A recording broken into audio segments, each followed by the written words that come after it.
לכל איש יש שם שנתן לו אלוהים. Hola oyentes de Radio Sefarad y bienvenidos a una entrega más de El Buen Nombre con Alejandro Rubinstein, que hoy nos hablará nuevamente de un hijo de Jacob, ¿no? Así es, Jorge. Hoy hablaremos del tercer hijo de Jacob y Lea, quien naciera en el siglo XVII antes de la Era Común y que se consigna su nombre en el texto bíblico en Génesis 29, versículo 34.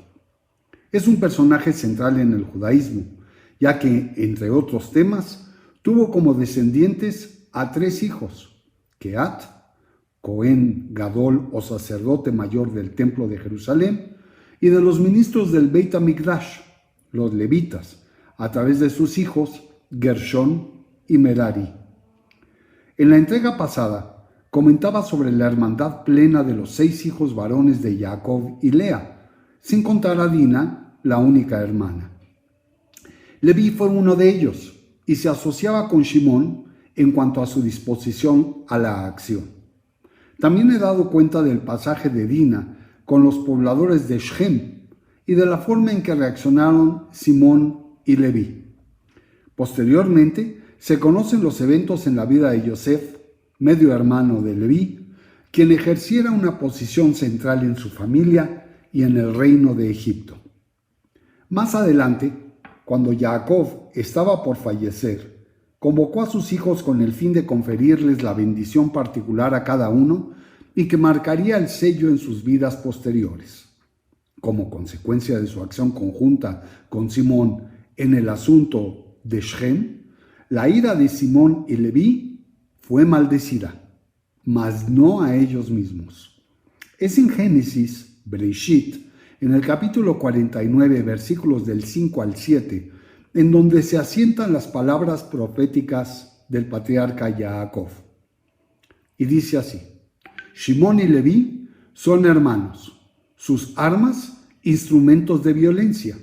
En su consejo no entre mi alma, a su asamblea no se una mi gloria, porque en su ira mataron hombres y en su obstinación desjarretaron bueyes. Maldita su ira, porque es feroz, y su furor, porque es cruel. Los dividiré en Jacob y los dispersaré en Israel. Y es que la violencia trae maldición sobre una nación. La tribu de Simeón bajó un 63%, de 59.300 a 22.200 entre los censos que se encuentran en el libro de Números entre los capítulos 1 y 26. Shimón no tuvo su propio territorio en la tierra, sino que sus tierras estaban divididas dentro de la tribu de Yehudá, como aparece en el libro de Josué o Yehoshua en el capítulo 19, versículo 1. Leví tampoco tuvo un territorio propio en la tierra, sino que fue repartido en 48 ciudades por todo el país. También esto aparece citado en el libro de Yehoshua, pero en el capítulo 18, versículo 7. En cuanto a la dispersión de Leví, no fue un castigo como en el caso de Simón, sino un privilegio. En la Torá vuelve a darse un suceso que involucra a 2 miembros importantes de estas tribus, pero en esta ocasión uno toma el camino del pecado y otro de la santificación. Cuando los israelitas se asentaron cerca de Madián, en camino a la tierra prometida, el pueblo cayó en pecado de idolatría y adulterio con las mujeres madianitas. Como consecuencia, Dios desató una plaga en medio de ellos. Muchos israelitas lo lamentaron y se arrepintieron, pero otros siguieron pecando descaradamente, como fue el caso de un simeonita. Zimri, precisamente descendiente de esta tribu, continuó pecando descaradamente delante de toda la congregación. Por el contrario, Pinjas, descendiente de Leví, se levantó en celo divino e hizo justicia en medio del pueblo, como se consigna en el libro de Números en el capítulo 25 de los versículos 6 al 14. A diferencia de los simeonitas, los levitas aprendieron de los errores del pasado y buscaron revertir la maldición que trajo el pecado de su padre. El celo de justicia de Leví lo llevó en el principio a una venganza impulsiva y desmedida para defender una causa humana. Pero sus descendientes usaron este ímpetu para bien y no para mal. Los descendientes de Leví no optaron por la venganza, sino se encendieron del celo de Dios y defendieron la causa divina. El momento que cambió el destino de los levitas fue en torno al pecado del becerro de oro. Los levitas fueron los únicos que se levantaron del lado de Dios, como aparece claramente descrito en el libro de Éxodo o Shmot, en el capítulo 32, de los versículos 25 a 29. El resultado de esto fue la santificación de los levitas. Dios los apartó para servirle como sacerdotes. Solo ellos iban a poder entrar en el tabernáculo para servir al Señor y ofrecer los sacrificios. Anteriormente, todos los primogénitos se les consideraban como sacerdotes de su familia, pero luego los levitas fueron consagrados para tomar el lugar de los primogénitos en todo Israel. Vuelve a aparecer este tema muy claramente descrito en el libro de Números, en el capítulo 3, en los versículos 5 a 13.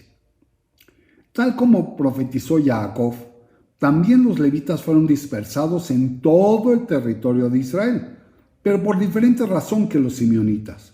A los levitas les fueron asignadas 48 ciudades donde habitar, las cuales estaban dispersadas en todo el territorio de Israel.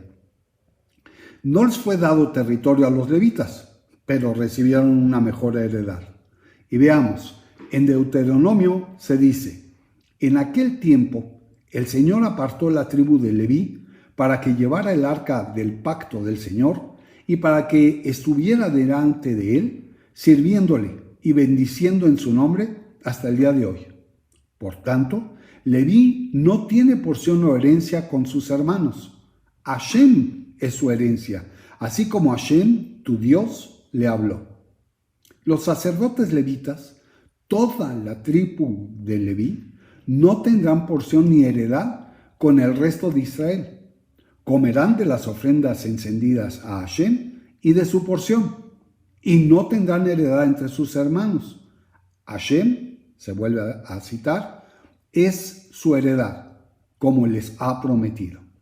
Los levitas iban a dedicarse a servir al Señor. No les fue dada tierra porque ellos no tendrían que trabajar en el campo. Para su sustento recibirían ofrendas, primicias y el diezmo de las demás tribus. Leví murió a la edad de 137 años. Su hija Yochebed se casó con su nieto Amram, quien a su vez era hijo de Kehat. Pues bien, esta pareja produjo a 3 grandes, si no es que gigantes del judaísmo: a Aarón, Miriam y Moisés. En su discurso final a las distintas tribus, Moisés bendijo a la tribu de Leví con las siguientes palabras, que aparecen en Deuteronomio en el capítulo 33, versículo 8 al 11. Bendice, oh Señor, sus esfuerzos y acepta la obra de sus manos. Quebranta los lomos de los que se levantan contra él y de los que lo odian, para que no se levanten más. La tribu de Leví logró finalmente revertir la maldición y la volvió en bendición. Leví es un nombre, claro está, que también un apellido y el segundo nivel del linaje del pueblo de Israel, que se escribe con 3 letras. Lamed, que vale 30, Vav, 6, y finalmente la Yod, que vale 10. Así, el número 46 es el que le define vocablos y frases como Ohev Goy Echad, que significa quien ama al pueblo único, Ohavei Atov, que son gente que procuran y aman la bondad, Bekel Echad, con un solo Dios, y finalmente Veyad Hashem, con la mano precisamente del Creador. Cabalísticamente, la Lamed es aire, la Vav, tierra, y la Yod también, lo que nos conduce a concluir que es un nombre asociado a la tierra, a pesar de no haber recibido porción de la misma. En cuanto a la popularidad de este nombre, claramente podemos decir que es un nombre que tiene una tendencia hacia el alza en su empleo en países como Australia, Canadá, Inglaterra, Gales, los Países Bajos, Suiza y de una manera verdaderamente notable en Estados Unidos. ¿Y por qué digo eso? Pues resulta ser que en el país de las estadísticas encontramos que prácticamente el 0.5 de la población naciente de Estados Unidos tiene el nombre de Leví. Y esto es muy destacable porque prácticamente había caído en un desuso ya desde la década de 1920, al grado de que en la década de 1960 nadie utilizaba este nombre. Y poco a poco fue creciendo su uso.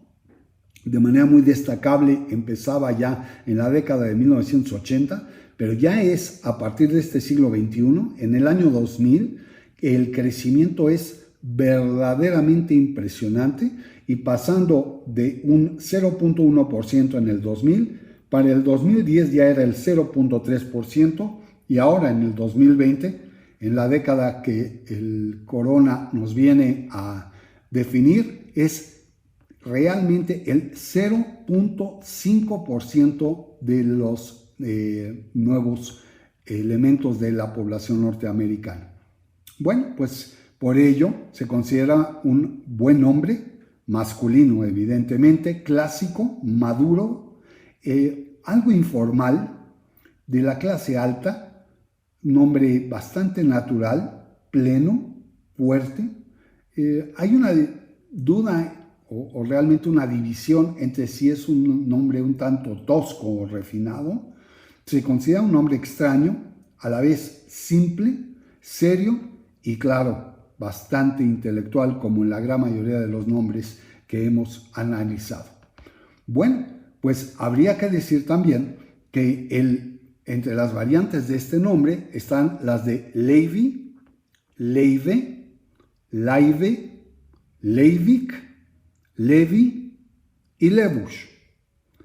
El primer ministro del Estado de Israel durante la Guerra de los 6 días, Levi Eshkol, el rabino e historiador alemán del siglo XIX, Levi Herzfeld, el líder de la comunidad de Breslav, Levi Yitzhak Bender, precisamente durante el siglo XX, el gran rabino hasídico del siglo XVIII, Levi Yitzhak de Berdichev, y sin olvidar, evidentemente, a Levi Strauss, el fabricante e inventor de origen alemán del siglo XVIII, quien creara los cómodos pantalones de mezclilla conocidos como blue jeans o jeans, son una muy variada muestra de destacadas personalidades con el nombre de la entrega de hoy. ¿Qué te parece, Jorge? Muchas gracias, Alejandro Rubinstein, como siempre, por tu colaboración para esclarecernos el origen de estos nombres tan comunes entre la población judía. Y esperamos contar contigo dentro de 2 semanas nuevamente.